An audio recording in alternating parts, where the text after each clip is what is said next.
They use soda, fizzy drinks to water plants, and that's why there's no plants being grown, and that's not and they don't have any crops. And then this guy from the 300 years before, he goes, why don't you just use water? And everyone goes, oh yeah, let's use water. But it's like and no one can figure it out. It's so funny. I mean, we're heading in a certain trajectory, and that's where we're heading. That's actually where we're heading. It seems crazy, but if you look at how intelligent people were 100 years ago, 200 years ago, compared to now, the average child, I mean, they don't know anything.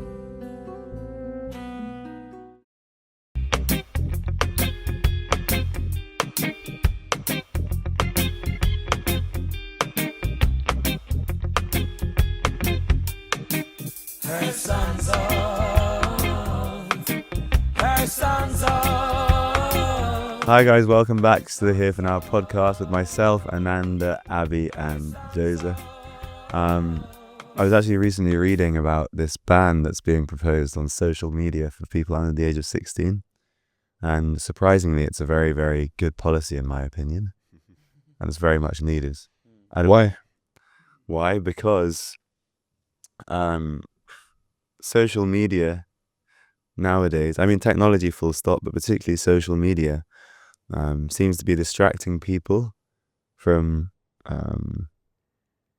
understanding what's fundamentally important in life and what can actually make one happy.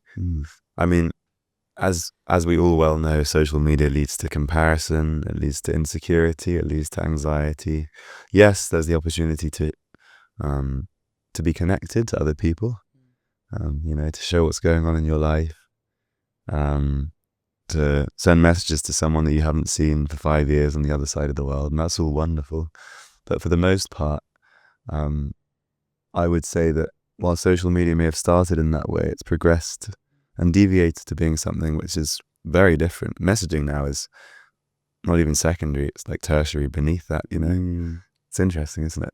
Yeah, it's interesting. I don't know if it's a good policy to completely ban it or to train people on how to use it as well, because I also, in my own experience, I use social media for gaining so much knowledge and information. When I was getting into fitness, I was watching YouTube videos, Instagram reels, how to, get into the best shape possible. And spirituality, the same thing, watching YouTube videos, different meditations, and that was helpful in a way. And then one thing I noticed, especially in the fitness sort of time, was that, if I wanted to learn how to do a deadlift, for instance, I couldn't find a video or someone with the top on. Everyone had a top off.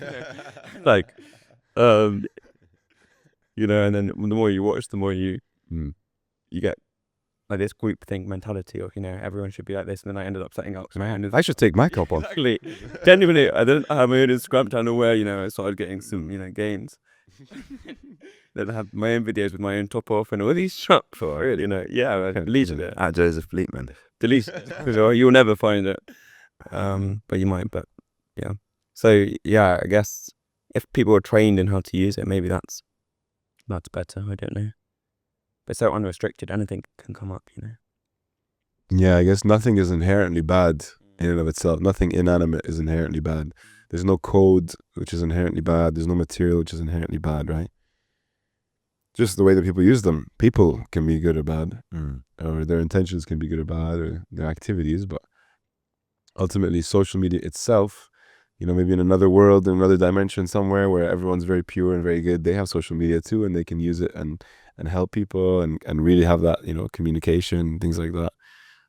I don't know. That's just kind of a speculation, but you know what I mean, right? The idea that, in and of itself, social media can be used for good. It usually isn't. And like you're saying, like there's some good aspects, but majority of the time, let's face it, it's kind of negatively used. Or comparisons. That was one kind of word I stuck on when what you were saying. They say comparison is the thief of all joy. Because you could be having like a really good situation.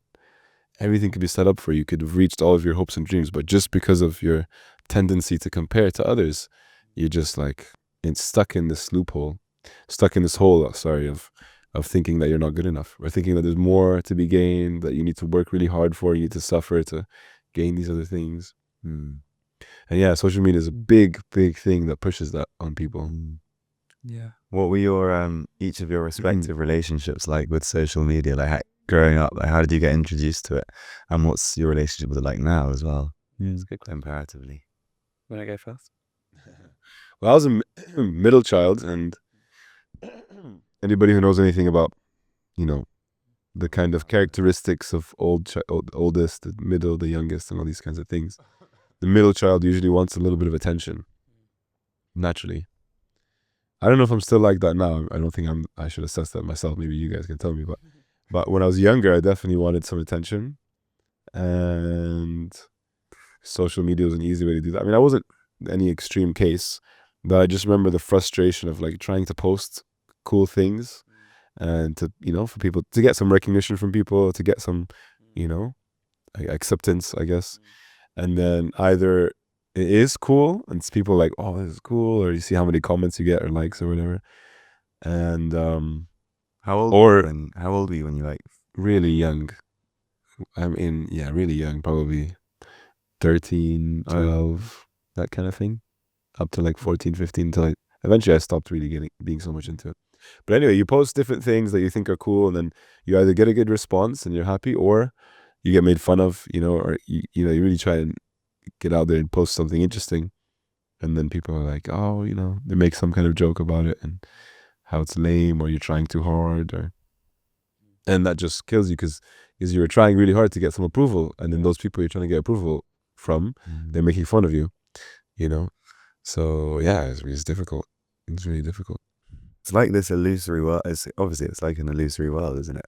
Just as you were saying that, like the process, because I used to experience this as well. I never liked social media, but I had to use it for my work at one point, and I would feel so much anxiety before posting a photo on Instagram. So much anxiety. I mean, it's completely in one sense, it's completely illusory. But I never liked. Like I was telling Abby the other day that actually I am quite shy. You didn't believe it, I can't believe. But in some instances I am. But I don't like it when I'm actually when all eyes are on me. I don't actually like it because I feel like I have to perform. Right. It's exhausting. Yeah, I have to execute what I'm doing in such a way that will be praiseworthy and pleasing to everyone. And that gives me stress. And so when you're posting on Instagram or something, it almost feels like I'm about to like walk into an amphitheater of 5,000 people or something, stand in front of them, and everyone can see me and everyone can judge me. And, obviously there'll be a certain number of likes, comments, what are people going to think of it? It's like so much anxiety I found that came with that. I don't know if any of you relate. I guess it's linked with your self-worth. Like I'm basing my self-worth on how many likes I get, how many comments there are, how good I look. But yeah, what else can we base our self-worth on other than these things? People don't have any education on it, on spirituality, or can we base our self-worth on relationships, something higher than that? Yeah, I mean, it's kind of just an extrapolation of what's already there, social media, because you already have the idea that we compare ourselves to other people. We already have that. You'll always have the classic case of your neighbor has, gets a new car, and then you need the nicer car, and then there's this kind of competition, or people at school, you go to school, and some kid has the newest, football shoes or whatever, things like that. So that's always already there, but then social media just, takes it to a wider scale. So same thing, like the idea of having attention on us, good or bad. Some people like it, some people really don't like it. Social media just takes that to the next level because everyone in the whole world potentially could see you from their phones or from their laptops.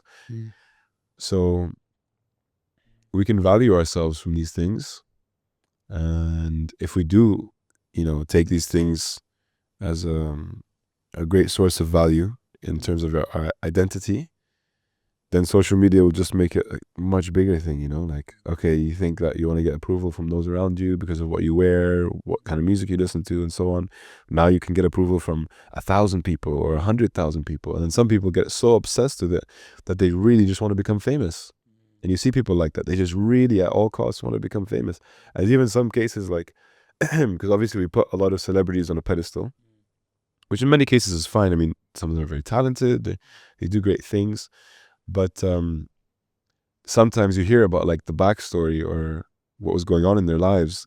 And sometimes you can see this kind of, you're beyond their talent, beyond their love for whatever their art is, whether it's acting or singing or rapping or making music. Beyond that, they had this deep desire to be famous because they wanted that attention and they needed that approval. Otherwise, they weren't good enough. You know, they had to be famous. Like, and some people, like, they had to be famous on the world scale. You know, many of these celebrities, they didn't just like stumble upon fame. They were really, really going for it, and that's really dangerous for our minds. You know, it's really dangerous if you have that desire. Making art is one thing, and then I guess to be successful in art, you have to gain some fame. But that desire to just be known by everyone, and then what happens if it doesn't happen? Or what happens if you get known by everyone but for something bad, or you get made fun of or ridiculed online? And that's just something. Yeah. And it's out of your control at the end of the day. It's not in your control what happens. Also, fame is so temporary, and so I remember even in my life, I had a very short period where I was like kind of LinkedIn famous for a very short period. LinkedIn famous. Yeah, it's the first time I ever heard that. Someone did like a post about me a long time ago. I won this small award in the fitness industry, and this CEO did like a post about me, and then I went to these fitness events, and everyone, like, I felt like I was famous for like a very short amount of time. I don't know if I've told this story in the podcast, but after that, COVID hit, and then everyone forgot about me, and I go back in the world, and then like no one gives me any recognition. So yeah, at that point in my life, I was very ambitious and very driven to achieve something, to create something and all these things, but my self-worth was based on, you know, I guess what other people thought of me and how well I was doing in my business or in my social status. But it's so temporary. Money is so temporary, worth is so temporary, fame is so temporary. So yeah, all of that, all these problems, it just comes from self-centeredness, basically. Yeah, it's all about me. Yeah. And same with, you know, subtly with my anxiety around posting on Instagram. If I actually considered that the qualities that I possess aren't actually mine, they're something that's been gifted to me, then whenever you're on a stage or you're on a pedestal or any of these things, you have a degree of detachment from the careful judgment of others and all of that. Because you understand that that anything that you've been endowed with doesn't necessarily belong to you. And therefore, if someone hates on you or doesn't like the way you look or doesn't like the way you sing or doesn't like all of these different things, then you're far less concerned. But if you actually consider, no, all of this is so deeply entangled with my identity and myself, my sense of self-worth and ego and all these things, then you're going to react with anxiety. It's actually a subtle form of pride in a way. So yeah, a lot of people say that the solution to that is that give up all material aspirations and goals and these things and just go inward in yourself and be one with everything. And you are, be one with nature, be one with your community and friends, but overall just rest in the void of nothingness. Is that the solution? Sorry, what do you think? I was just going to say, what do you think? I was going to say that at Studio 108, there was a monk that came to speak called Chaitanya Charan.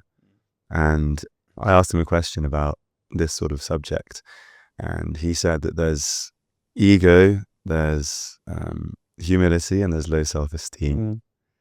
And yeah, ego is what we're speaking about, that pride, that concern, everything is me, everything is coming from me. If someone attacks a quality that I possess, they're attacking me, all of these things. Low self-esteem obviously is like, kind of shying away from expressing yourself. Full stop.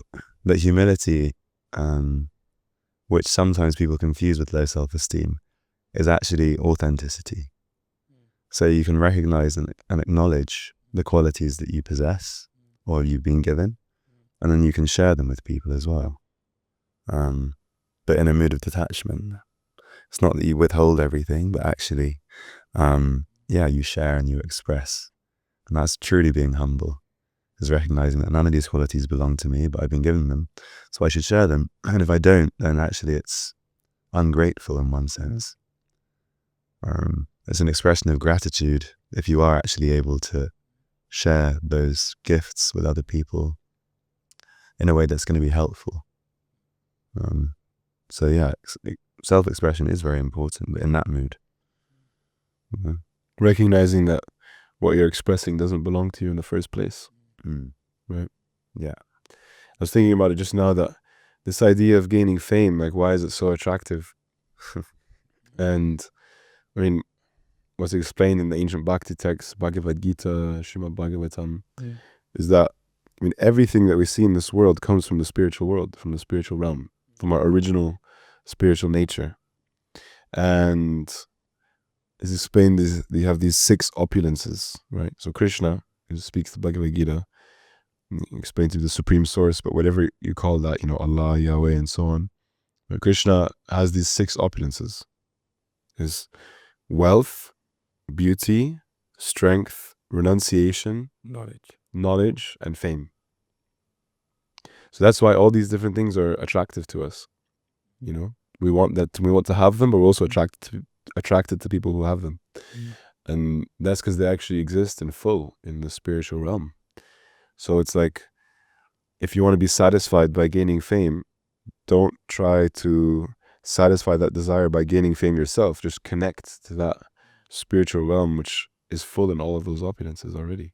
Then you might ask, how is the spiritual realm, or God, or the Supreme, or Krishna, how is he full in fame? But you can easily understand that by seeing that who's the being which most people know about more than anyone else is God. Everyone speaks about, whether you believe in him or not, everyone speaks about it, and as a concept at least. And even if you don't speak about it, somehow you've never heard about it, then it's understood that everything emanates from that supreme source. Everything is an energy of that. Everything is energy ultimately. We're all energy. And all of those energies emanate from them, in that sense is none different to them. So actually, even if all you know is this cup, or all you know is yourself and your family and so on, everything emanates from that supreme divine entity. And so that's why it's all famous, because anything you know in this world comes from there. There's a completely all-encompassing fame. So if you want to get pleasure from fame, just connect back to that through spiritual practice. It's interesting, right? So we got it kind of twisted. Us trying to be famous ourselves, because you'll never be fully famous. You'll never be completely famous. You'll only be partially famous for a certain period of time. There's an interesting story. This is really nice. It stuck with me immediately when I heard it. Is a man was walking in the desert, and he stumbled upon a stone, a little rock, and he picked up the rock, and it said, kingdom of so-and-so, the greatest kingdom in the world, with this many population and great palaces, and for this many years, no one has ever been able to defeat us. He found this written on the back of some slab or some stone. He looked around, and it was complete desert. There was nothing there. There's some remnant, some leftover item from a previous, kingdom that was in the desert. And you see that, the ancient Egyptian civilization, they have all these monuments and things and historical significance, but ultimately, who's left from that era? Who is still famous from that era? Nobody. So you can never be fully famous. Say Cleopatra is, I guess. Yeah. I wonder why she is and no one else is. Yeah, I guess she had an interesting life story, but eventually everyone will forget about her too. I mean, I think most young people probably don't even know about her. The next generation. I guess one might be able to distinguish that the spiritual nature is superior to this inferior nature of matter. There's matter, there's our body, minds. If we have some spiritual experience, we might feel a sense of bliss, peacefulness, higher connectivity, all these things. And okay, that's superior to this, but how do I align the two? So I was speaking to someone the other day, and she was saying, every relationship I get into, I feel like I'm creating more karma and more bonds in the world. And she was like, I don't know how to act in the world, free of karma, free of all these things. But then, this microphone is a material object, But if we're using it to speak spiritual knowledge, then it becomes spiritual. This cup, it's a physical object, but if we're using the contents of it to fuel a spiritual journey, a spiritual podcast, then it's spiritual, you know. The karma gets burned away. And so I guess that's the difference between that philosophy of just nothingness. Okay, the world is full of so many problems. I'm just going to merge into nothing and meditate all day because, you know, in the world I'm looking for wealth, fame, beauty, strength, all these things, but I know that it's only temporary. So the solution is nothingness. But the real solution maybe actually is using these temporary material things for a higher purpose, for spreading spiritual knowledge. Yeah, helping each other. Yeah, because like you were saying about this kind of spiritual realm, what you were just saying, because if you harmonize your activities with that source of, to use the fame example, or the fame, wealth, renunciation, beauty, etc., then you naturally become more aligned with that source and become an instrument as well. And so you may well become endowed with some of those qualities to a degree, like you were saying, like fame, for example, or like, you know, like we all have our kind of karmic quota coming into this life in terms of differing degrees of these opulences, actually, none of which we have in full because only Krishna has those in full. But yeah, when we purify our activities in such a way, like you were just saying, where we start to act in accordance with our actual nature as eternal spiritual beings in relationship with that source, with Krishna, who is the source of those opulences, then naturally we can become better representatives in this world. And so some of those qualities, which are divine opulences, can become manifest. And so if anyone's looking for a good way of getting famous, the best way of getting famous is like that. Did you guys have any stories from your childhood about social media, trauma, difficulties, debates online, or debates in the comment section that went viral or something? Anyway, Do you have anything? I already told a couple, to be fair.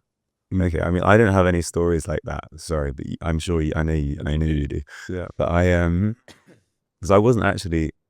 My story with social media is that I actually wasn't so active on it until a bit later than everyone else. This is because I wanted to be different. Yeah, I mean, for whatever reason, I just didn't. Everyone was getting Facebook, BBM. Actually, that was the first one. Yeah, BBM. BlackBerry message. Wasn't it crazy when you first heard that you could send messages for free? Yeah, it was pretty crazy. It was a big thing. You remember? I didn't even have a phone at that. I didn't know the difference. I just got my first phone was a BlackBerry Curve. Yeah, me too. I always sent messages for free. I never had that. Oh. And then BBM though, I just thought that was just so cool. Yeah. But then beyond that, when Facebook started getting more popular and I was at secondary school and everyone was getting Facebook, I don't know, it just seemed hellish to me. I was like, I remember I was probably like 15 or something, 14. My friends were all getting it. I used to walk around saying, because they'd be like, Xander, come on, just get Facebook, man. It's so much fun. Like, you know, you can do these funny videos, they send these messages, like it's so much fun. I said no, it's like a drug. Wow. Yo, pop. I'm not trying to sound profound, but I genuinely, that's what I used to say. You do sound profound, so. But that's what I used to say. I was like, no, it's like a drug. I used to say this is the most addictive thing. I said, I know if I open this store, then I know I'm going to be going down a rabbit hole that's going to be hard to come back from. So I'm not, I don't want to, I just don't want to. Eventually I did end up getting it. Of course, but it's too strong. The pull, the black hole. You can't resist the pull of the black hole. And so I had Facebook. I hardly posted. I didn't like posting for the reasons I mentioned earlier. And then when I started doing modeling, which was my previous job, my agents would request for me to do Instagram posts, which was just completely antithetical to my nature. So I hardly ever used to post, but then they would encourage me. And, you know, for modeling, it's the most superficial one of the most superficial industries that exist on this planet, in terms of everything's based on just your body, how you look. Everything is just based on that. And so yeah, they'd want like topless selfies, like all of this, so cringy to speak about right now, but they'd want me to do all of this stuff. I hated it. It just felt so awkward and unnatural. Wow. I think a lot of what we do in this world is awkward and unnatural. We just do it because other people have told us to, everyone else is doing it. But actually stop and think for a moment, it's all very unnatural. So yeah, I used to do that. My Instagram account still exists and I need to delete it. Yeah. What's it called? Don't worry about it. Yeah, I can imagine the frustration. My experience with social media was completely different, obviously, because I wasn't a model. I know it's a surprise. But no, but I had this really kind of close-knit friend group. It was a big group of guys. We were all friends, like really close friends. And all of our relationships were just based around, just laughing and making jokes.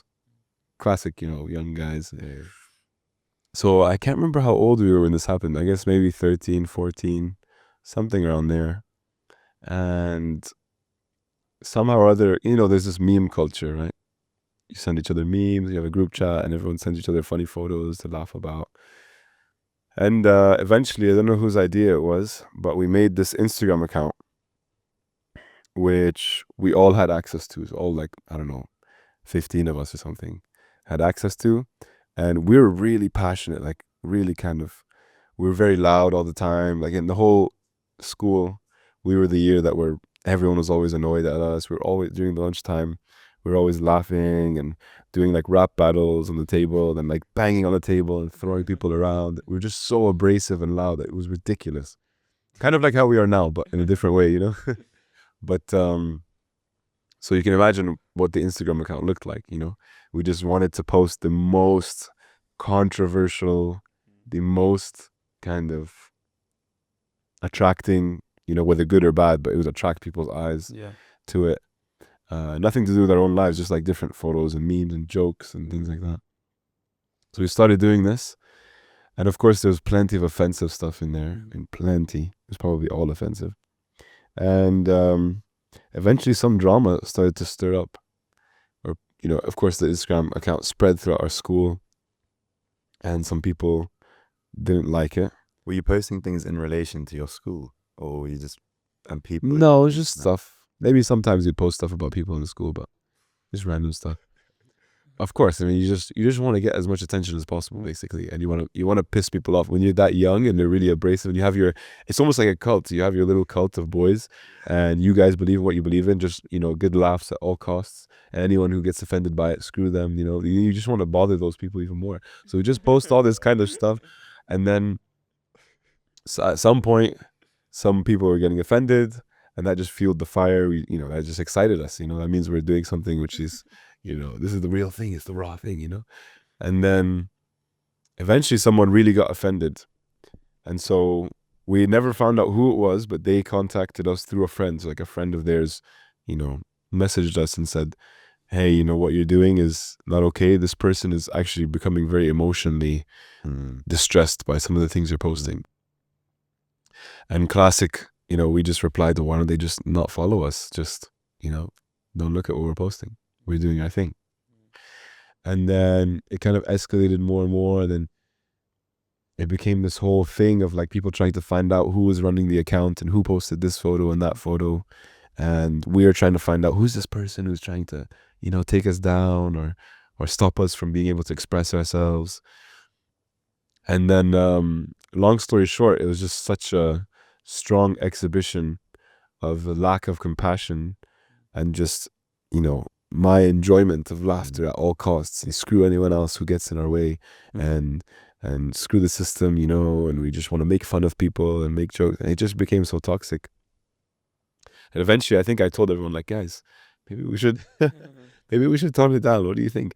Like, well, why do you care what anyone thinks? Why do you care what anyone thinks about you? And then I remember I always had ironic. I always had this sort of battle with this group about this idea that, you know, I might not want to bother people, and they would kind of point out the flaw that I care so much what people think. You know what I mean? They're like, it's just funny. You're like, oh, I might not want to bother people. Yeah. It's like, obviously you don't want to bother people, but they see that as, why do you care what people think? It's like, no, I don't care what people think, but I don't want to disturb them. I don't want to hurt their feelings. But they just couldn't understand it at all. It's just, no, but why? I don't care what anyone thinks of me. Why do you care what anyone thinks of you? Yeah. You know, and then that became like the mantra, you know, I don't care what anyone thinks of me. Therefore, even if someone is hurt, their emotions are disturbed, or, you know, they're going through something and they see something that we post and it bothers them, or hear something that we say when we're making our stupid jokes. Yeah. It doesn't matter, because I don't care what anyone thinks of me. I'm Yeah. a free spirit, you know? Yeah. So yeah, I mean, it just shows, like, again, that sense of humor, Yeah. you know, natural thing that young people have, but then just on a huge scale, and you have access to offend and hurt and you know, mess up the lives of so many more people because it's going online. Yeah. You know, and it's crazy. It's funny, in truth, when people have those statements like, I don't care what anyone thinks about me, the truth is it's just the opposite. Yeah. And they're just putting out that to cover some deep defense insecurity. mechanism. Defense mechanism, yeah. Yeah. But at the end of the day, it's just that lack of compassion, like, and in the name of us having our little group or community, because in the name of community, we try and destroy, you know, everyone else's community, you know, because to strengthen ours and just have this bond that we have, to create this whole conspiracy. Who's running this page, and why are they posting these things, and who's behind? It's all anonymous, you know, like nobody knew what was going on. It became this whole dramatic thing, and everyone got a kick out of it also. Everyone got something out of it. At the end of the day, the reason why they're looking for so much juice in that is because they're not getting it anywhere else, you know? And the solution to all these things just comes back to that spiritual practice, you know? Because if you're getting that pleasure somewhere else, then you don't need to exploit other people's lives, you know, make fun of them online. Yeah. A lot of the parents of children, the people that are running a lot of the big social media companies over in Silicon Valley, they won't let their children use it. They won't, because I mean, what does that say? They actually won't allow their children to be using these sites and these apps and all these things, because they know the dangers, they know the psychological implications, all of these things. It's like, I guess at least I grew up in a world where Facebook was introduced when I was, I don't know how old, probably like 10 or something, or 11. Most people growing up now, they're born into this world, aren't they? I think that's tough for parents, like how to manage your child using social media, how to manage your child using technology, iPads, all these things. I see so many times children are agitated and then their parents just put an iPad in front of them and then they calm down. And it's like just an easy, quick fix, which is just so impersonal. It's easy for us to say we don't have any kids, but you're right. I mean, I think with all these things, I think the main problem is, again, it comes back to community, because I think back in the day, when you'd raise a child, they say it takes a village to raise a child, you know. We don't have villages raising children anymore. It's just the mom and the dad, and usually one of them is at work at any given time, or both of them are at work and they have someone else taking care of the kid. So it's just one person taking care of this kid, and that one person cannot manage the energy levels of a young child, you know, if they're on their own. That's why we resort to these things, you know, these social medias, technologies, and their brain just gets fried in front of these screens. It's so sad. I mean, I know my brain was fried by screens. I was always watching TV, always, when I got a laptop, just watching movies, you know. I would watch a movie every day when I was in middle school. Every day I'd come home, I would like sleep for a couple hours after school. I was so tired because I didn't get enough sleep the night before. And then I would get up and eat something, watch a movie, then watch shows, watch podcasts, listen to useless stuff. Of course, this podcast is not useless, but all the other ones I was listening to were definitely useless. I heard actually that these social media companies, they would actually go to Las Vegas and casinos to see how they would use an algorithm to get people to gamble more.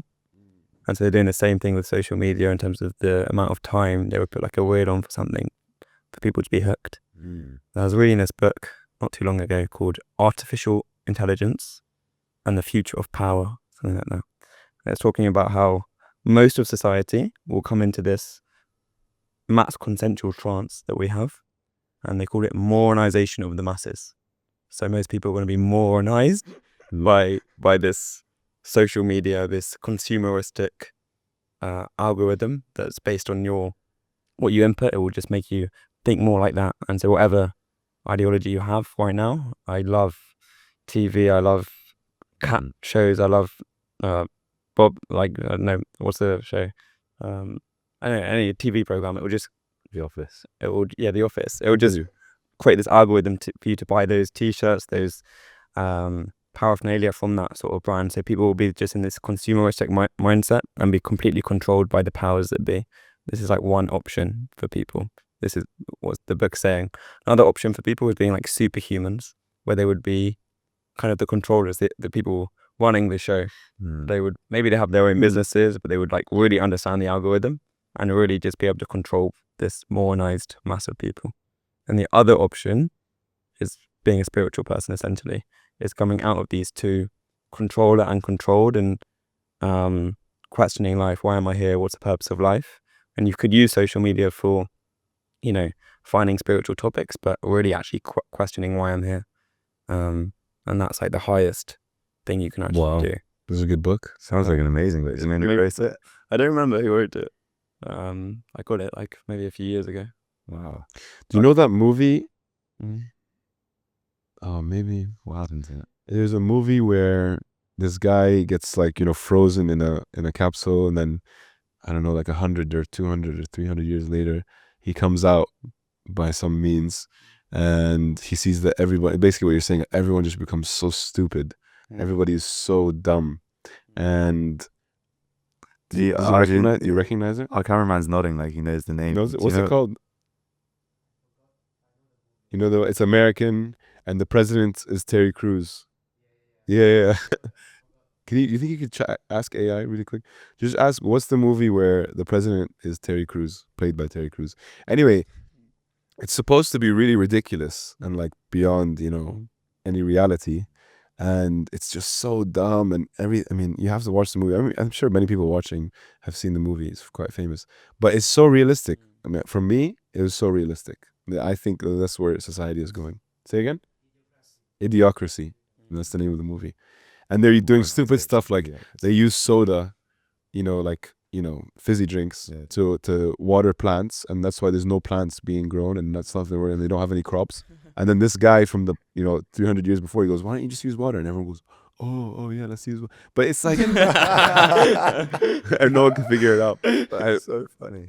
But it's like, we're heading in a certain trajectory, and that's where we're heading. That's actually where we're heading. It seems crazy, but if you look at how intelligent people were 100 years ago, 200 years ago, compared to now, and the average child, they don't know anything.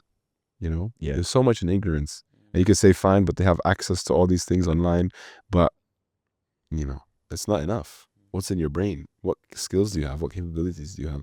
And more than anything, the movie was showing how lazy people are. They're just like kind of lazy, unmotivated, undetermined. And my experience, by having all this access to all this media and stuff, is I just, I've grown out of it mostly, but I still have a long way to go. But it just made me so lazy, and lethargic, and I just want immediate gratification. I don't want to work for anything. You just expect things to go well, and you don't need to study. You don't need to, it makes you lazy. And people are not as strong as they used to be mentally, physically. Why is he that way, doesn't it? So why is you that way? Yeah. I didn't have access to screens much until I went to boarding school, because my parents were very I used to, every Christmas I used to ask for an Xbox 360 and FIFA, and because we didn't have any games consoles in our house growing up. Wow. So good on them. We literally had no screens. It was great in hindsight, although at the time I wanted them. But then when I went to secondary school, my older sister had the same, and she went to boarding school, so we had no access to any of that stuff. But when we left and we got our own laptop, And we just like she got addicted to Sims, you know, that oh yeah, Sims. Where I got like addicted to FIFA. Like I honestly, I'd be playing FIFA on my computer at like 2 a.m. in my boarding house at school. Like I had to get up at 6. Wait, on a laptop you'd be playing? Yeah, on a laptop. Oh, that's weird. You were that kid, that lame kid that only played video games on their laptop. Well, we only had laptops. To be fair, we didn't have. We were in a boarding house, you know. We had laptops. We got the little, you know, the controllers as well. Oh, okay. But I just didn't have any. I didn't have that, so I would sometimes. That's cool. That's cool. Anyway, You're back in the cool club. That sounds really cool, doesn't it? And yeah, I can't remember exactly where I was going with this, but it's something you said, Joseph, as well about that book, which sounds so interesting. Because you spoke about the morons. Moronization. Yeah. Moronization of the masses. Which is obviously, moronization of the masses, so that everyone becomes like morons. Yeah. And then the superheroes, and then the spiritualists. But ironically, isn't it? That it's ironic that the spiritualists, in that world, the spiritualist then becomes alienated. Yeah. And yeah, if you, you're no longer part of the mass, basically. So you become an outsider in one sense. Unless you create a virtual podcast. Unless you do that. Exactly. Unless you use like the microphone and the mic. Yeah. Yeah. Unless you use these things in that way. Yeah. So Yeah, that's the magic trick. You don't have to be alienated. Yeah. You don't have to be, but a lot of people will feel that initially.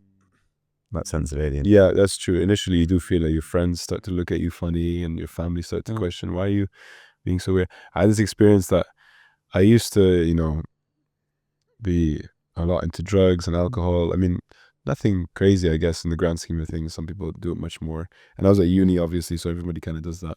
But I was like really into it and trying to get other people to do it more. And, you know, I was the guy like pushing for it in our group.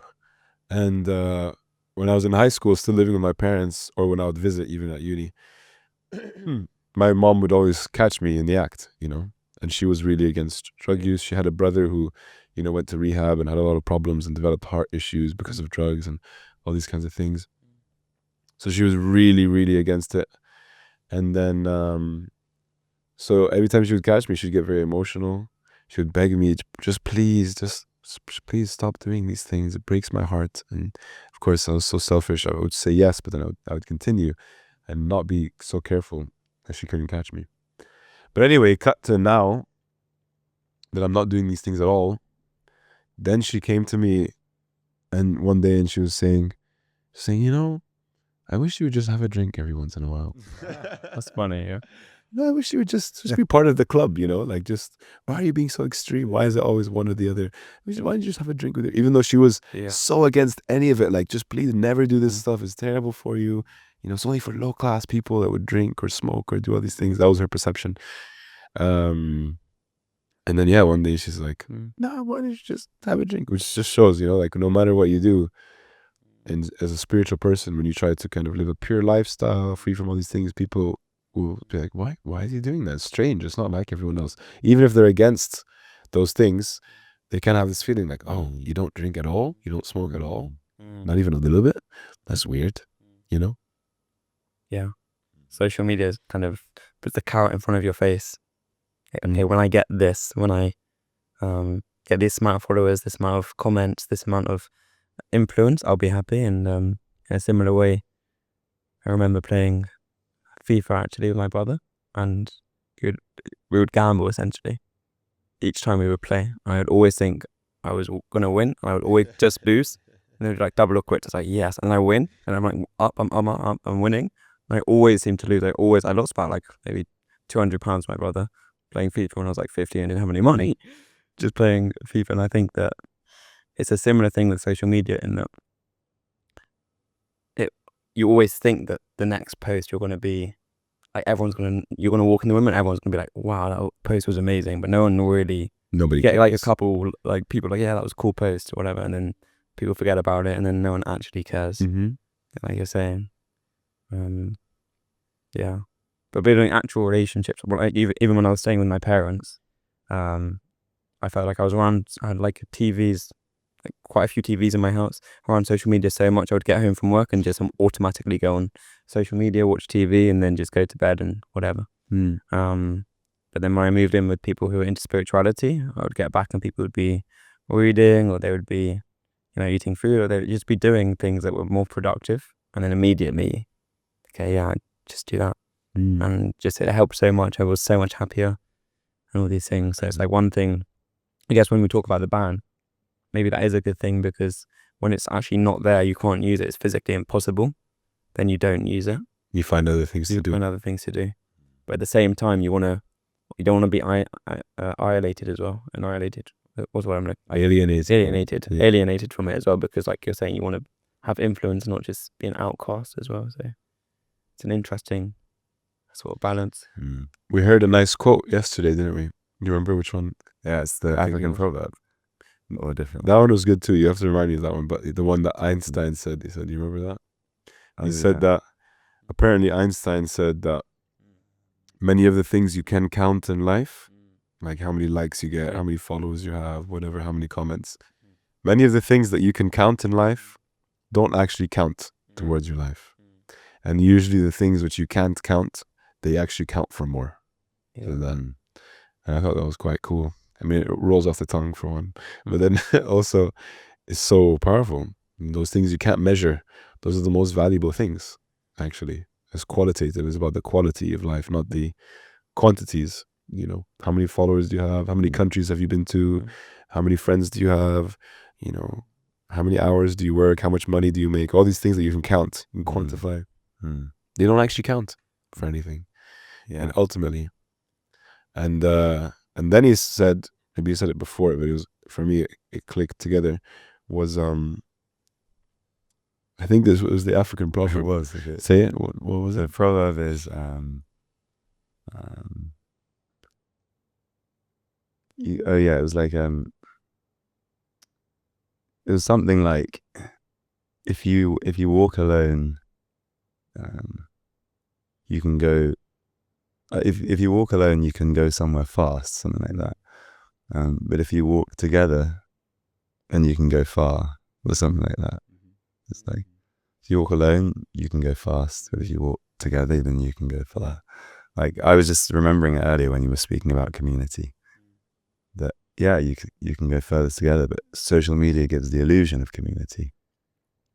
In one sense, there's connection, like I said, the messaging, but in another sense, it's actually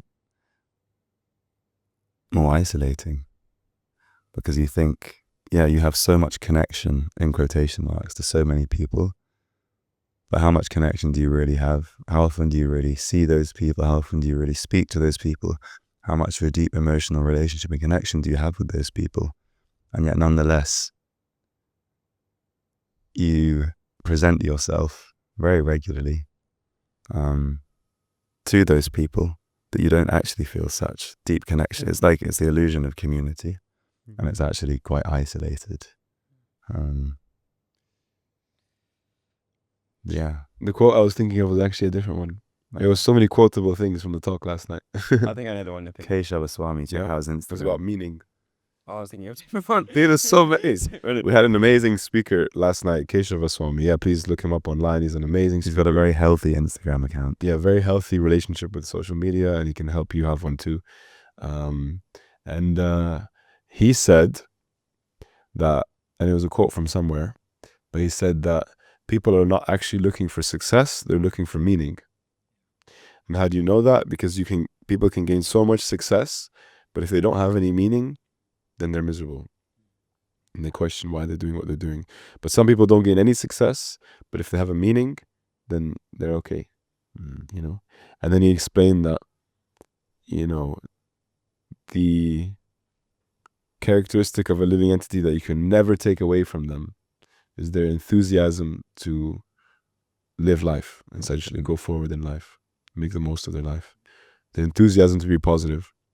That's something you can never take away from it. You can take away everything, but that can be, if an individual chooses to be enthusiastic about life, that will be left with them. And there's so many amazing stories, examples of people that did that. Another thing I heard recently is this statistic that in the past, those who were the most lonely in terms of statistics were in retirement age, like above the age of 50. Now the most lonely section of society, statistically, is between 16 and 26. Yeah. Which is crazy. Yeah. Which is the age where you're supposed to have this community and all these Friends, things. you have so much energy, Yeah. you can go out, they go out, you know, and party every weekend, they know many people, and they're at uni, but yeah, it's a lonely time. And the interesting thing is that it's not that age is the most lonely age, it's that generation is the loneliest generation, if you think about it, because we haven't seen yet, you know, this is a recent change that it went from the oldest to this young group that are the loneliest. So that generation, as they grow older and older, they'll continue being lonely unless they figure out how to solve that problem. You know, it's not that age group is a lonely age group, it's that generation is lonely because of all this social media and all these things, you know, and lack of real values in life. So that's just going to carry on. We'll see. Who knows what's going to happen in 50 years? Maybe it'll be everyone is equally lonely, you know, who knows what's going to happen. But as that generation gets older, unless they really figure something out, I don't think it's necessarily going to change for them. For us, actually, I'm part of that age group. Yeah. It's crazy. So that age group, they have more creativity. This was from last night as well, but less consistency. That was the point You were about to say that, weren't you? No, I wasn't, but I was remembering. Yeah. Sorry, Carrie. Yeah, they had, more creativity and less consistency. The mind isn't as strong because it's always flickering between this pleasure, this. And the speaker was speaking about having a strong mind and a soft heart. Right. So this community aspect, having a soft heart, being compassionate towards people, being vulnerable, open, sharing stories about yourself. Most people actually have a hard heart. They're not open. They're just thinking about their own gratification. And a weak mind, they just, whatever pleasure they see, they just immediately go for, not thinking of long-term change. Yeah. We have a friend, Paramalanda, and he works for Google. Yeah. Maybe I shouldn't have said it. Anyway, that's fine because it's kind of like a nickname, so nobody will know. But he works for Google, and within Google, he works for YouTube specifically. And there was one day where I hope he can do us a little favor. Yeah. Increase the views. He was explaining to me once that because he is a very, spiritual person and very experienced, and he's studied a lot and meditated a lot and all these things. And he has some mentorship groups that he does sometimes or gives classes and things like that. And so he was in a group and somebody there was kind of complaining, this YouTube shorts, I just can't get off of it and it distracts me from my spiritual practice, and I try to improve myself and, develop my character, but I'm just always stuck at these YouTube shorts. They're just so addicting. I just don't know what to do. And Paramananda's there trying to help him, give him advice, give him some kind of practical wisdom to help him get out of that. But then that morning, he explained that morning he was in a meeting at work where they're discussing how to improve the interface to make it even more addicting than it already is. And he explained, he always says every time this comes up, he gets quite, in one sense, passionate about it. That this idea that every single thing about the design of these apps and the phone itself as well is designed to keep you on there for as long as possible with no distractions. Like on shorts, especially in some apps, when you're on the shorts, it doesn't show the time. That top kind of time thing on your phone disappears. Or the way that you need to exit out of it, they make it a little bit more difficult so that you might go to exit, but it doesn't work the first swipe. And then something interesting happens on the video, so you just end up staying, And I noticed that happens to me sometimes. So different things like that, or the fact that it takes up the whole screen. It's just like you're fully absorbed. Some apps, if you're in a shorts reel, the notifications don't show. There's all these different things. There's crazy stuff that they do to keep you on there. So if you like to draw a connection with what you were saying about gambling with your brother and FIFA, like the next one, the double or quits. Okay, I won that. Next one. It's like, and what you were saying about there being no time, no clocks and stuff. Because literally in Las Vegas in the casinos, when you go in, there's no clocks anywhere. Of course, same principle. You can get lost in there in the Las Vegas casinos. There aren't so many clear signs either. I mean, in pretty much all shopping malls around London, is around everywhere. It's very hard to to get out. I mean, Yeah. It's once you go amazing. in, it's like, and yeah, social media, it's a similar landscape as well. You can get lost, go down so many blind alleys, and yeah, and then 5, 10 minutes, 20 minutes have passed, and I thought I was on here to do a meditation, but I'm actually watching, I don't know what, 20 minutes later. Tigers fight with lion for something. One practical. Sorry, were you finished? No, I was finished. Yeah. One practical tip that someone gave me in terms of social media. I had my own business. I was posting things for my business, and I was saying, I'm trying to do this for my business, but I'm always getting distracted by whatever's up there. And so he said to me, just for your phone, delete all the apps on social media and just have your laptop where you do social media. And it helped me so much. So I just, okay, this is my social media time for my business, and then close it and then go back on my phone. So maybe a practical tip that you can walk away with if you don't want to be alienated, but you want to be engaged somewhat, so that you can watch this podcast, or so that you can, go deeper in your spiritual life, or have those meaningful interactions, or want to share spiritual knowledge as well. Yeah, have a separate device maybe for social media, whether that's your laptop or another phone. Just don't have it on your main phone. Maybe just have WhatsApp. Just have your contacts. Yeah, I know someone that doesn't even have WhatsApp on it. They do everything from the laptop. They treat it like an email list, like they're going through the WhatsApp. Yeah. Okay, certain time of the day, then after that, shut it off. Some people think, how can you live like that? But I mean, it's only a recent thing that we had all these luxuries. We were fine before it. People were fine. Just a little bit more difficult, but that was good. It was a good thing that we had to do a little bit extra austerity, sacrifice, to get things done. Now everything is just too easy. It seems like such a terrifying prospect, doesn't it? Okay, delete all my social media. How am I going to get all my work done, my admin done? How am I going to speak to my family, my friends? What's going to happen? Do you know what I mean? But actually, probably, I don't know what your friend's experience is like, but probably it's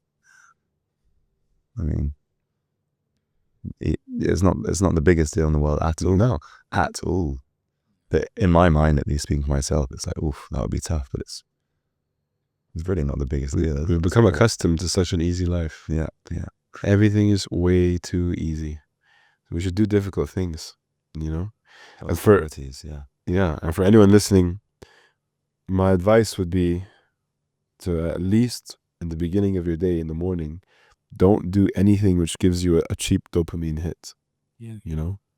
Like going and scrolling, watching pornography, listening to something, you just play it and you can get some sense gratification, immediate gratification for that.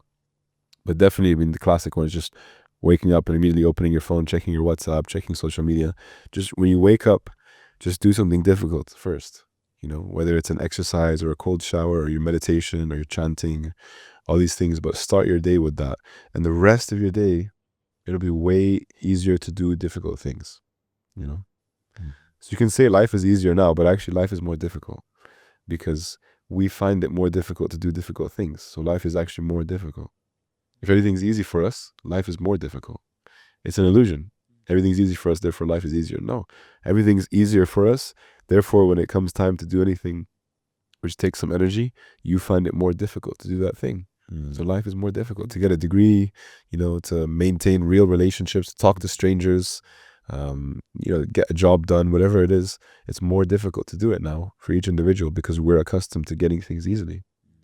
So we think life is easier, but life is more difficult.